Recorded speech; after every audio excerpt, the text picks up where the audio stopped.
chill conversation. And you'll probably forget the cameras even exist in 5 minutes. Okay, cool. So we are rolling now. I'll count us in. We'll start rolling in 3, 2, 1, and we're live. Some stories seek to be consumed, and others to be witnessed. Today's conversation sits at the intersections of trauma and theology, of confession and accountability, and of collapse and reconstruction. It questions something that most of us have quietly grappled with, which is, how does one take responsibility for their life without denying the forces that shaped it? We know from health science and psychology that adverse childhood experiences, or ACEs for short, have a tremendous negative impact on the nervous system. That impact influences perception, attachment, impulse control, and even to some extent, moral reasoning. In theology, we speak about sin and agency, repentance, and redemption. And oftentimes, these two disciplines don't communicate very effectively with each other. David Ian Giffen wrote a memoir, Redemptive Trauma, which doesn't let either of these frameworks off the hook. Redemptive trauma is a story about childhood chaos, sexual shame, addiction, religious formation, leadership, moral failure, and ultimately defrocking. It is also a story of resilience, of what happens when coping becomes about survival rather than integration. This conversation isn't about dismissing harm. It's also not a dialogue that reduces a human being to the worst decisions they've made. It actually explores more difficult questions. How does one provide context without subverting responsibility? How do we move from shame that is so toxic that it corrodes identity to guilt that transforms? And what does redemption look like when it's not about denial, not about erasure, but about integration? David, thank you so much for the opportunity to have this conversation with you today. Tatiana, I'm quite moved by your opening words, and it is both humbling and a great honor to have this opportunity to talk to you about our disciplines, about my book, and about human dignity, really. Thank you. Well, I'll dive right in then. All right. You speak quite candidly in your book about your own ACE score and having been later diagnosed with complex post-traumatic stress disorder. How do you reconcile understanding the neurobiology of trauma with your own theology of sin? So I talked in the opening of my book about how I have an ACE score of 7. And in the end, whether your ACE score is 3, 4, 9, it means that your life experience has gone through some significant obstacles and has led to some deep suffering. That truth seems to transcend religious communities, transcend ethnic groups, transcend where in the world people find themselves. And I said recently to a colleague that sin is as prevalent in our world as human suffering is. And I talked in Redemptive Trauma about how the Hebrew word for sin, chata, is not originally a moral failing. It's actually an archery term. That's right. Missing the mark. Missing the mark. And I have to say that in my work as a priest, 10 years, my work as a frontline worker in crisis and in case management, the things that I know to flourish are suffering and are sin. But I think what Redemptive Trauma, what my book is about, and what the work I do is about, is to recognize that it doesn't, the relation between redemption and sin is not about any achievement that anyone can put forward, or justification, or context for anything they've done.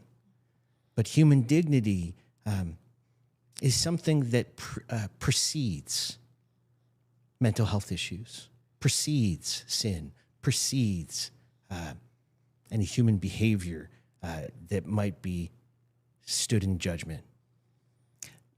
I think that there's so much great insight in what you just shared. And I'm really glad that you mentioned justification. I realize what I'm about to ask is almost a masterclass in checking one's ego. But how do you differentiate between when you're being honest and self-justification? So I've heard a lot of confessions in my life. As one, what is a priest? Yeah, right? Like hundreds, maybe more. And honesty is something that humanity struggles with, in my opinion. And I say that both from my own experience, but also from hearing those confessions of people trying to make sense of their own behavior and the consequences of that. And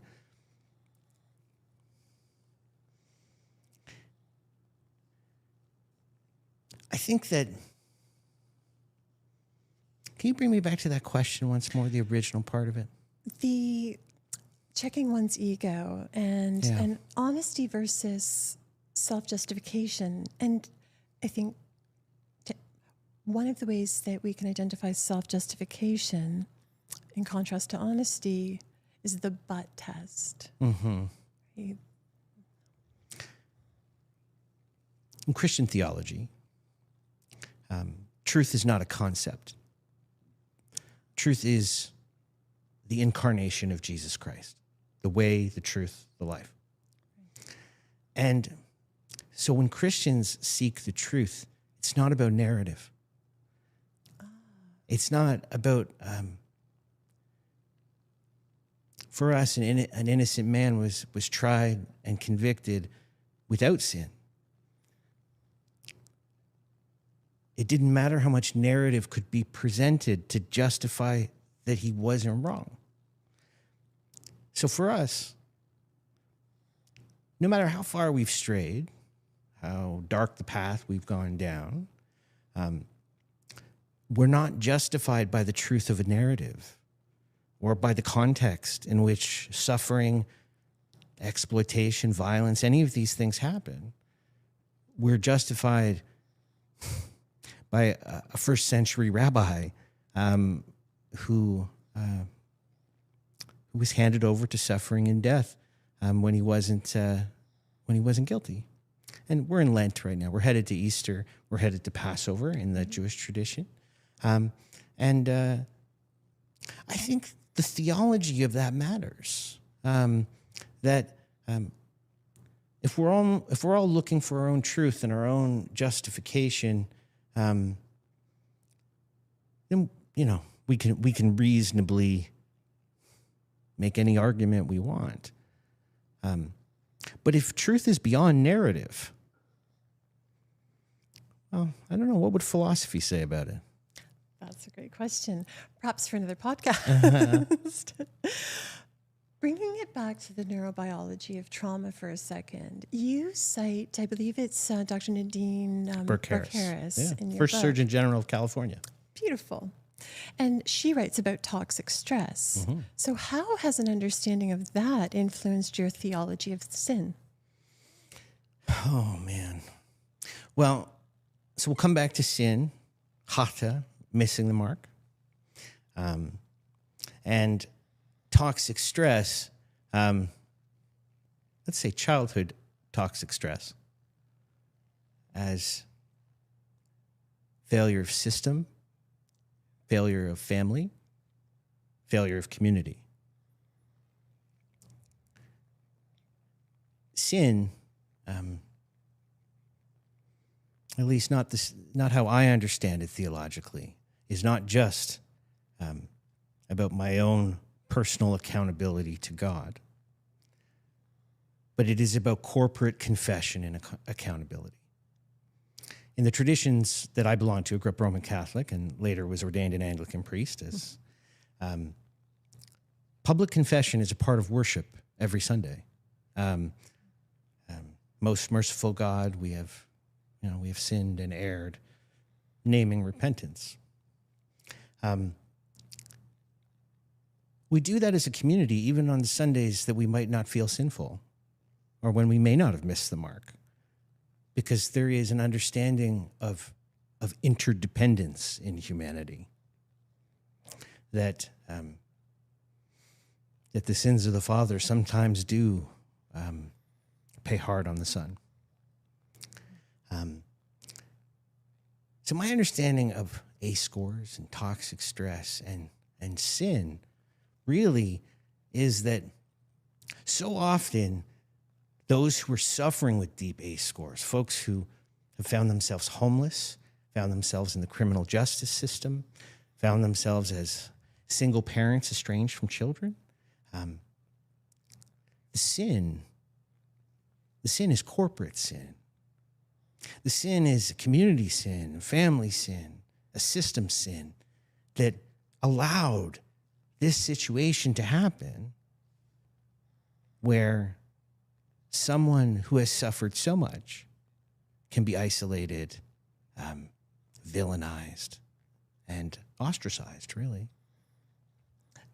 I'm so glad that you're mentioning the systemic components of this, whether this is ACE scores or people dealing with adult traumatic experiences, and what you just said about connection and how important that connection, community, how much that factors into resilience. As you know, I believe that resilience is a social process. So when you speak about systemic failures, I think that speaks to resilience as having a systemic component, that a person, that little David, could only be as resilient as his ability to access the resources in his environment. And, we talk about psychological hardiness and resilience as a personal characteristic. I respectfully disagree with that narrative. And when I think about your early coping or anybody's coping strategies, at the point of inception, they're almost always adaptive. Oh, yes. So do you remember the point at which the ways that you were coping started to cost you more than they protected you? Do you know, that's a great question, because I wouldn't name one moment, right? Not that simple. No, it's not. And I even find myself now on the other side of a lot of treatment, right? I'm finding myself still submitting to survival behavior because I don't really know another way to achieve the end. Right. You raise another really great point, and correct me if I'm misunderstanding, that we have to simultaneously, when we're in treatment, when we're in recovery, when we're trying to engage in the social process of resilience, we're simultaneously trying to rely less on forms of self-soothing that also require soothing, and develop new strategies for coping. And to do those things simultaneously without collapsing is a delicate balance? Johan Hari, Great journalist. yeah, Scottish background. He talks about if we were to design a system to bring out the worst outcomes for folks with mental health and addiction, we'd isolate them, cut them off, shame them, tell them they're bad, give them no access to the things that have given them any comfort in the past.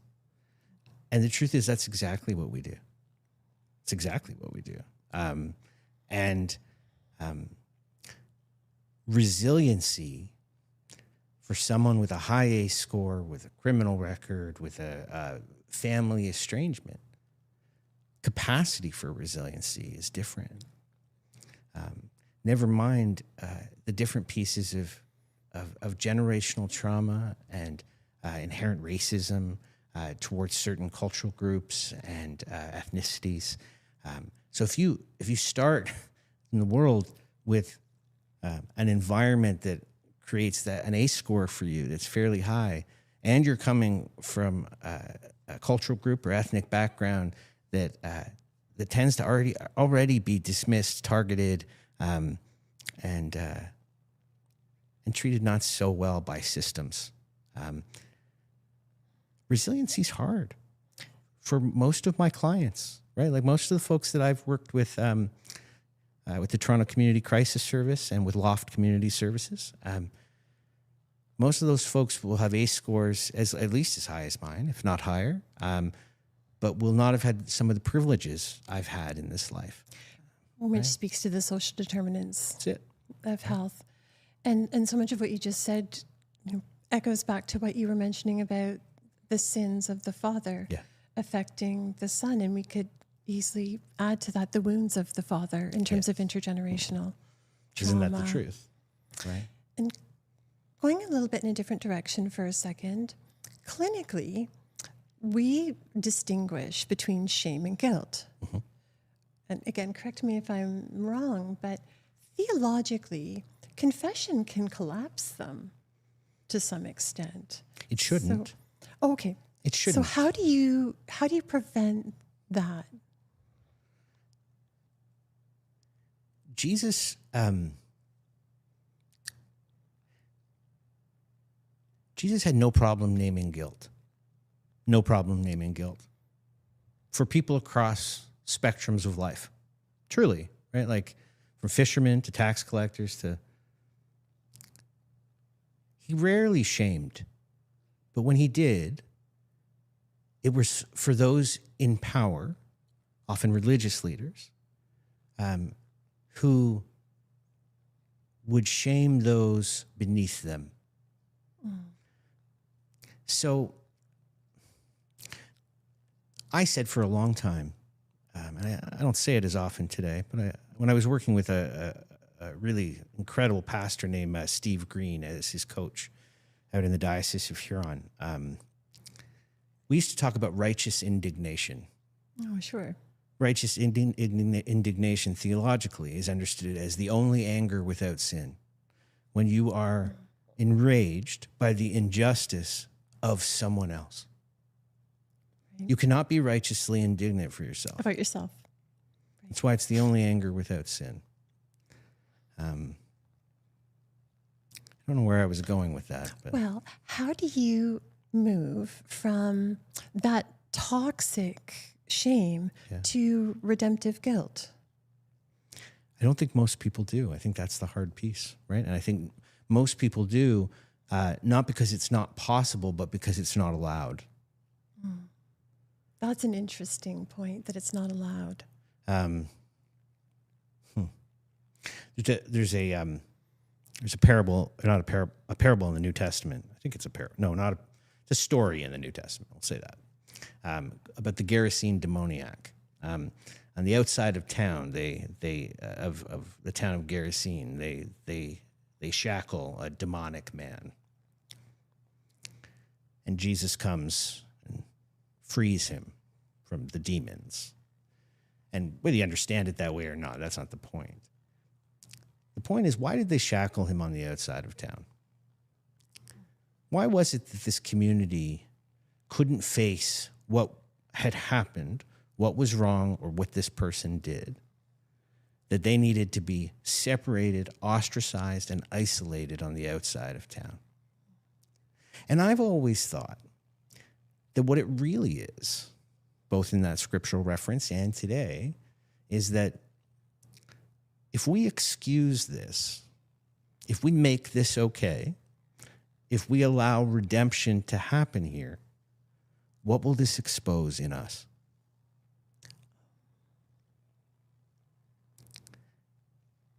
I found the most righteously indignant people who have misunderstood righteous indignation are the ones who would have been in the crowd throwing stones at the woman caught in adultery, or the ones passing by the man at the side of the road that the Good Samaritan stopped for.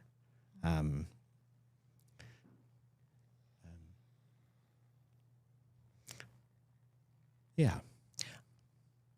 I know that we're exploring some really complex, like multifaceted concepts here. Thank you for bearing with me, because I have another question about confession, and maybe that's because my background is so different than yours.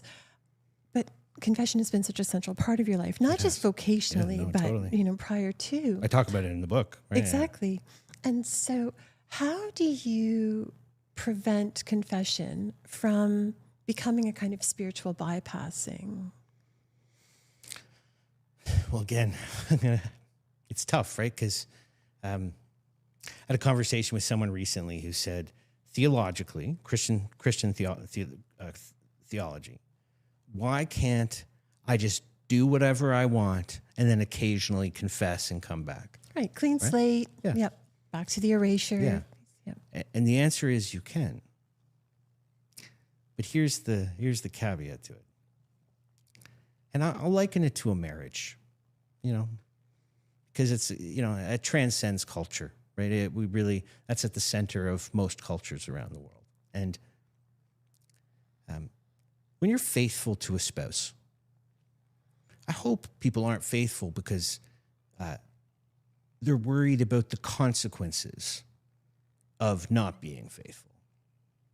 I hope they're faithful out of devotion and care and empathy and connection and familial bond. If we're only afraid, if we only function afraid of what the consequences will be, instead of functioning out of faithfulness to what we love, worship, or devoted to, integrity, values. Sorry to interrupt you. You're right. Right. And when we frame, when you frame it that way, David, not living in line with our values or making decisions behaviorally, based on integrity, when we're not doing that, it's a self-betrayal. It's why confession matters in the kind of the framework that I'm proposing, essentially. And it's why it's at the core of who I am, right? Like I went to confession after grade 2, at least once a month, right? Like, and I didn't do it because I thought I was going to go to hell if I didn't, or I thought my soul needed cleansed, although I struggled with shame a great deal. And I wasn't always all that honest in confession, to be honest. But I think today what I'm proposing is that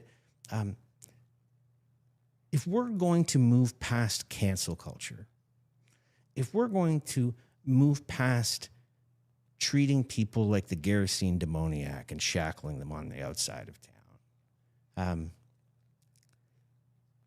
then we have to be able to be honest. We have to be able to tell stories about harm. We have to be able to tell stories about sin. We have to be able to tell stories about mental unhealth and what comes with that, which sometimes is drugs and alcohol and sex. And we have to be able to, if we don't find a way to do that, then we have no right talking about human dignity. We don't. I mean, you're right, that storytelling is such an important piece. And whether we go back to what you referenced with Johann Hari's Yeah. book and his investigation of, what people need when they're struggling with addiction, which is connection, Yeah. not isolation. Stories, shame loves a dark place to hide. And when we share our stories, like you're bravely doing today and in your book and other places, a little bit of that shame can start to diminish, I think. And I don't mean to make it sound like that's easy. For sure. And stories can be so moving. I mean, you speak in the book about being at Kinky Boots. Yeah. And Yeah. kind of unexpectedly becoming quite tearful. I was a younger man at that point. It was, it was at least a decade ago now. And I was in the middle of ministry as an ordained priest, got married when I was young, new kid at home. And we had, my ex-wife and I we had theater tickets to go see Kinky Boots. And I hadn't really known much about it.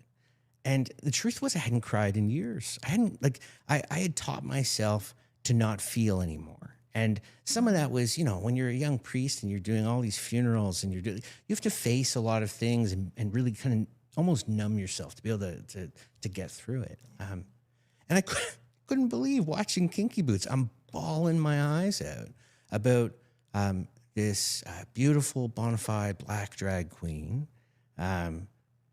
who really still, even in the boastfulness of pride of who they are, is still ashamed of who their father thinks they are.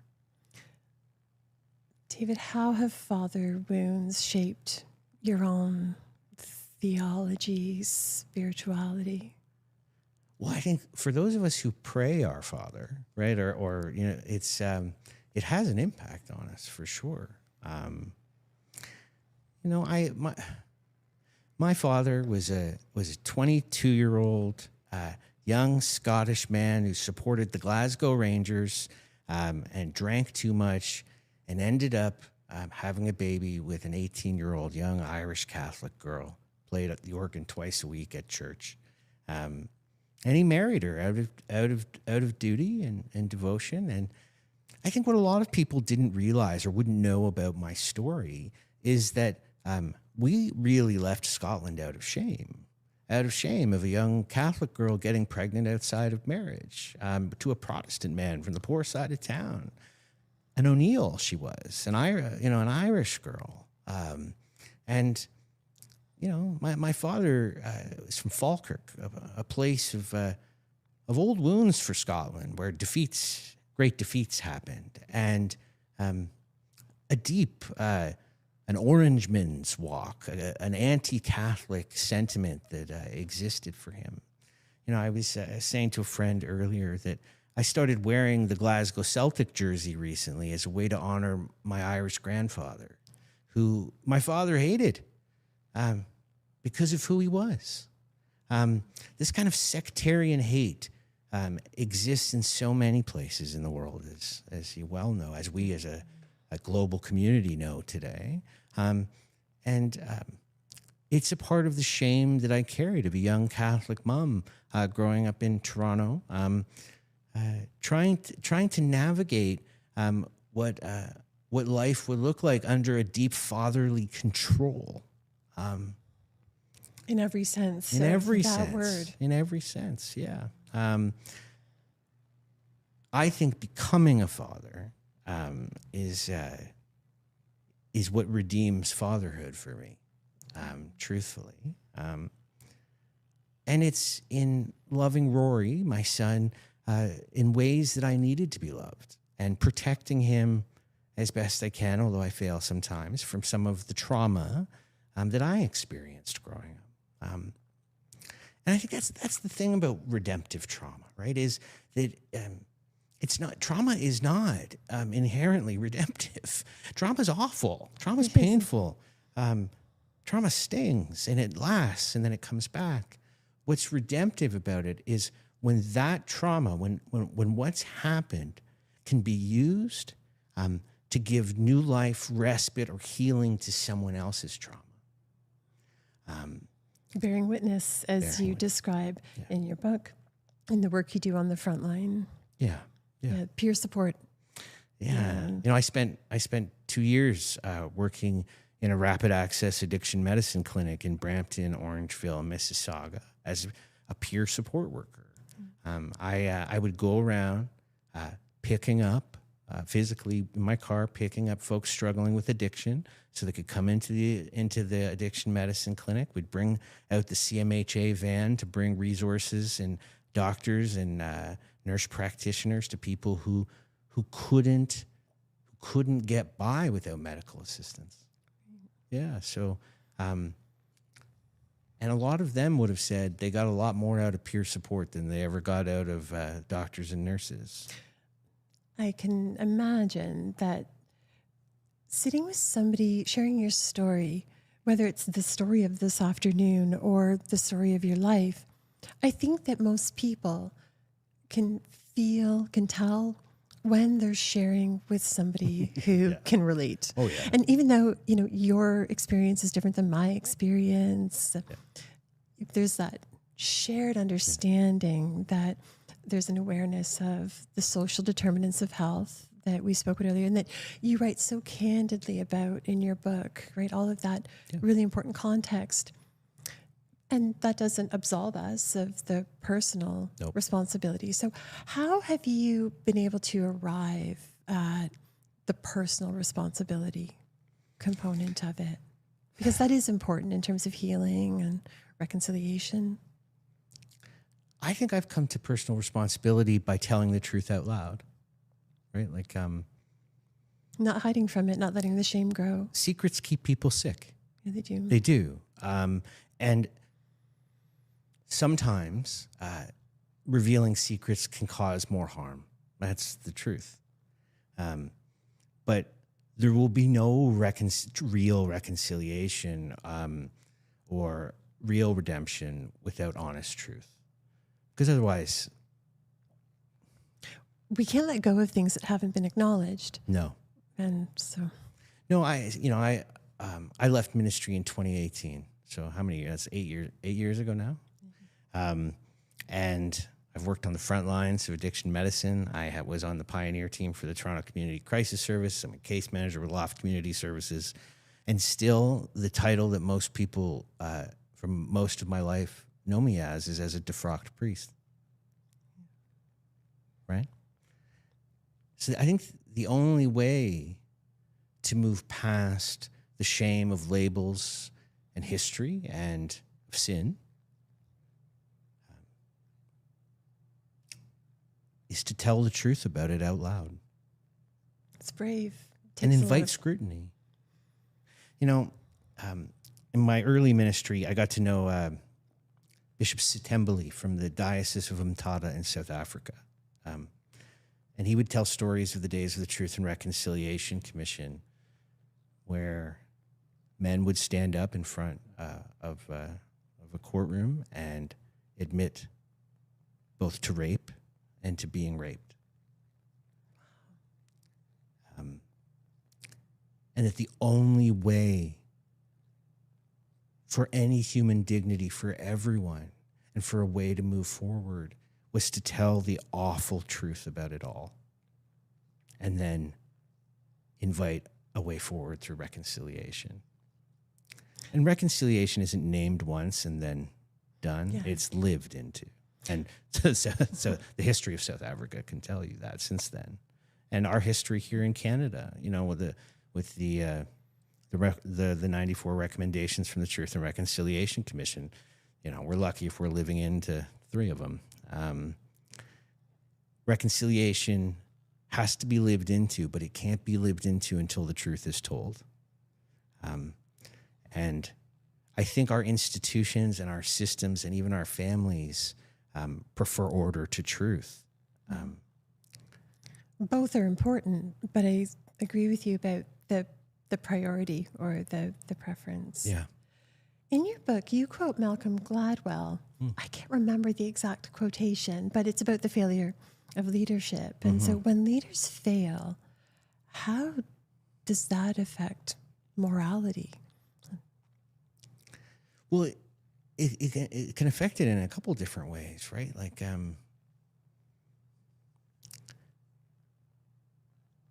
I believe Donald Trump is a great failure. Not in the way that some other people do, but a great moral failure.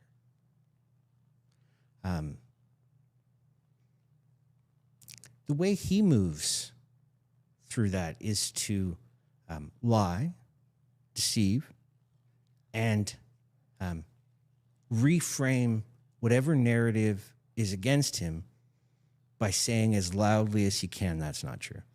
You read my mind. It's about controlling the narrative and the motivation behind that control. I then think of someone like Pope Francis, who regularly took off the fancy garb that, the vicar of Christ, the Pope usually gets to wear, and would wear very simple clothing and live a confessional and repentant life, knowing his own sinfulness. But, in Holy Week, Pope Francis spent almost every single Maundy, Thursday washing the feet of prisoners in the Roman jail.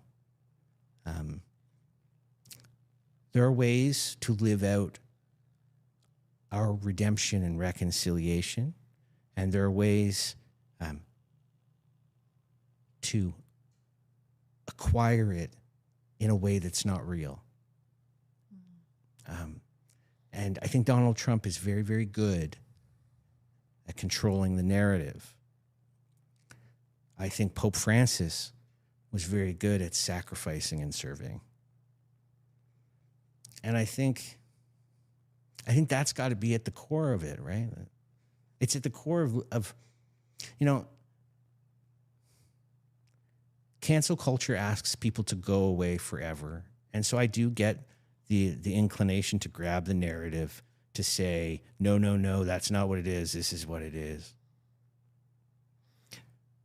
Sorry to interrupt you. Go ahead. Exile is the opposite of integration, though. And whether we're speaking about how we exile parts of our history, parts of ourselves, or we're talking about being exiled, exiling the truth, exiling responsibility, and I think you agree, and it's fine if you don't, that integration is what's important for healing and being able to move forward. That's why storytelling matters. Exactly. It's not just integrating my story. It's integrating the stories around me, right? Yeah. The really sad part when families and communities and systems break apart and isolate is that we are starved of the stories of everyone else. So the only narrative that makes sense is my own. Right. It's the fracturedness of the severing of connection, which is really required for good mental health and healing from addiction, right? It is. I agree completely. I don't have a lot of relationships with a lot of people that I grew up with anymore. I don't have a lot of relationships with family anymore. And some of that is because I told the truth out loud, right? It is. It's because I told the truth out loud.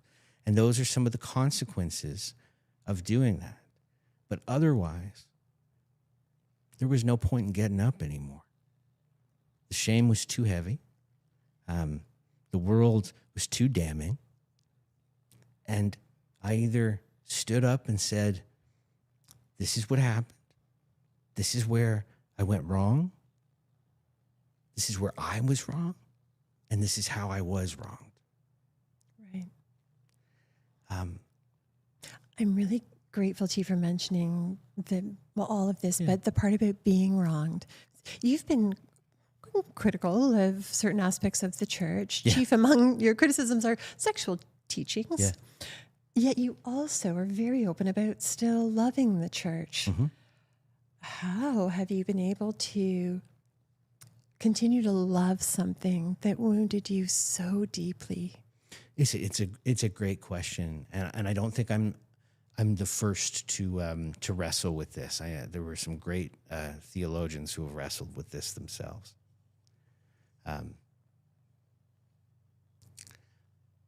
I I love the church because I believe God loves the church in all her brokenness and sinfulness and fracturedness. In the same way, God has always had preferential love for the poor, for the people of Israel, for those who have been treated badly.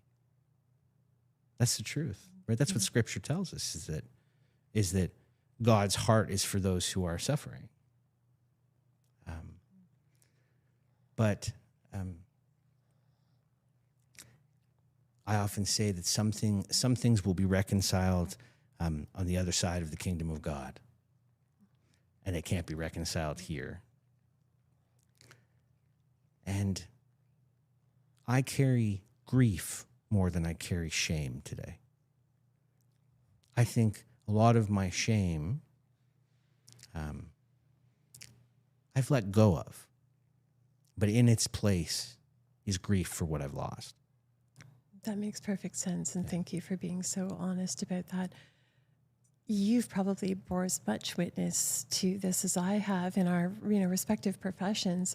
So I think, again, you'll agree that grief is probably among the most complex human experiences.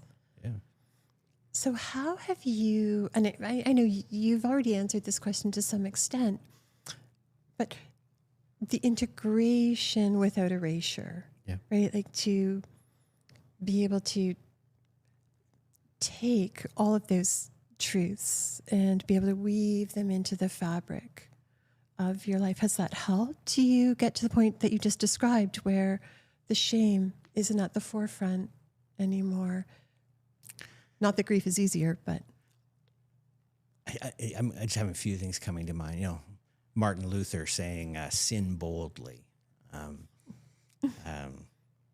Or Scripture saying, I boast in my weakness, for through it I know Christ's power to save.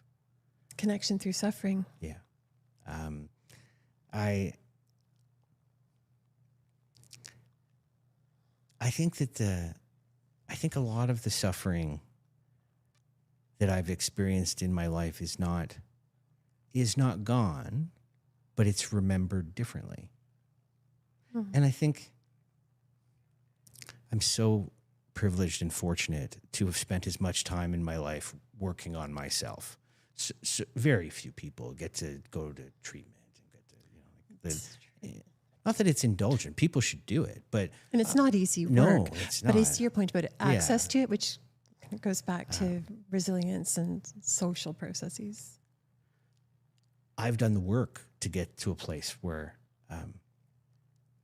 I can remember things differently. I can remember things without reliving them again. Oh, so that objectivity... We were talking about connection as being really important for mental health earlier, and I would add that objectivity and flexibility would be the other two of the three pillars of mental wellness. Yeah. And you're describing both, right? The ability to have some objectivity when we get the emotional distance from it, and then some flexibility in what you're telling yourself and other people about yourself. And then it includes intellectual honesty, though. It does. If I actively choose to re-narrative my history in a way I know to be false, rather than a way that's redemptive, because the way to be false, you can really let go of your own accountability in it. You can lose the thread. Yeah, right? I want to ask you about power, because you've made me think about, there's power in controlling the narrative, whether we're talking about Trump or we're talking about your own redemptive story. What did you learn about power through being a priest? And what did you learn about power from being defrocked? I think power corrupts eventually. I believe that to be true. I think it's alluring. I think it's intoxicating. I think without proper discipline and accountability, power is very dangerous. what I was accused of in the end was abusing my power, really. In the relationship that I entered into with a staff member as a priest, I was wrong on a whole bunch of levels, which I've acknowledged. But I don't think I've ever said out loud, largely because I didn't want it to be true, that in that situation I was abusing my power. Men have used power for millennia to entice women. That's the truth. And it's very, very easy to do if you're in a position of power and the guardrails come off. And for me, I had fractured an ankle in 3 places. I was struggling with oxycodone and some other drugs. And although the context of that is true, that I was vulnerable, I had been trusted for over a decade in a position of power not to exploit it. And in a great moment of failure, I did. Which I did carry a great amount of shame about for a long time because I was guilty. And if I haven't said it, I'm sorry. I'm sorry to that colleague. I'm sorry to the church. And I'm sorry to all the dominoes that got knocked over in that happening. The funerals I would never get to do for beloved parishioners who would have liked me to have been there for them and their families. The children that I wouldn't get to baptize. The new path that would be so different than anything I ever imagined. Power is not meant for everyone. And is certainly not meant for everyone in every situation. And when we give someone power, we should do it with great reticence. And The philosopher king. Indeed. Sorry to interrupt you. No, you're not. I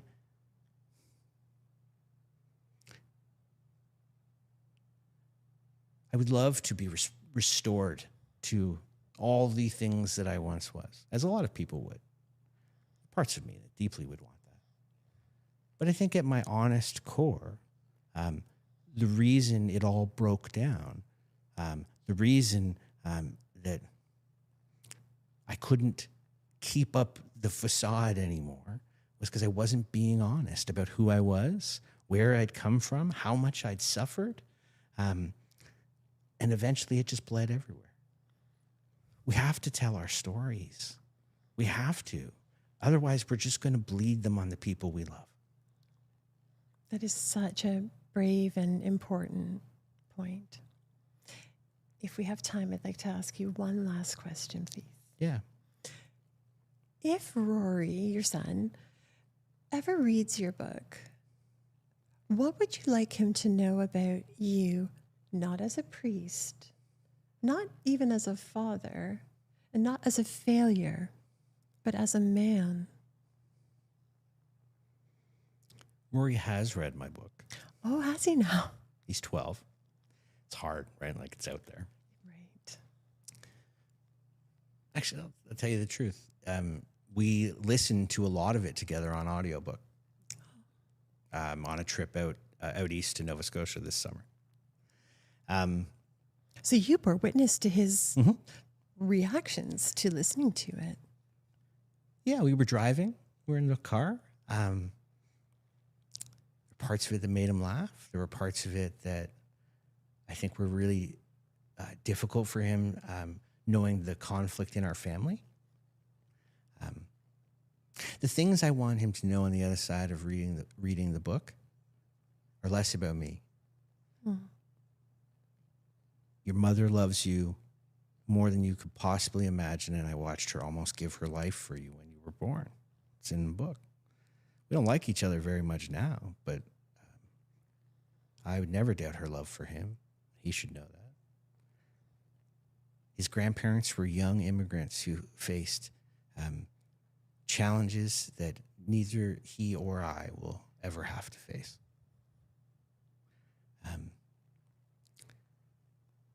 And the faith of our family runs deep into our cultural history. Roman Catholic, Protestant.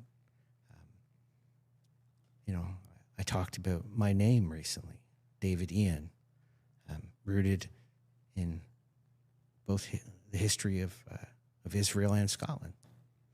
David, King David, very broken, repentant, truthful king.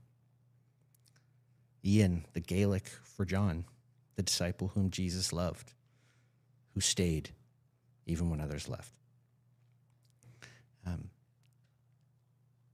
I think what I want Rory to know about me as a man on the other side of everything, on the other side of the book, on the other side of what's happened, is that I'm a father who loves him and that I'm an honest man. Let the rest work itself out. Thank you so much. Gonna wrap it up here? Yes. All right. Thank you, Tatiana. This has been something I've wanted to do for a long time. And I'll say very honestly that I had yet to meet anyone who I would trust to do this with. Thank you. I think very highly of you, your own resilience, and Audacity Health is something that more and more people should check out online and get connected with you. Thank you so much, David. Well, I think that's a wrap. Thank you. How do you feel?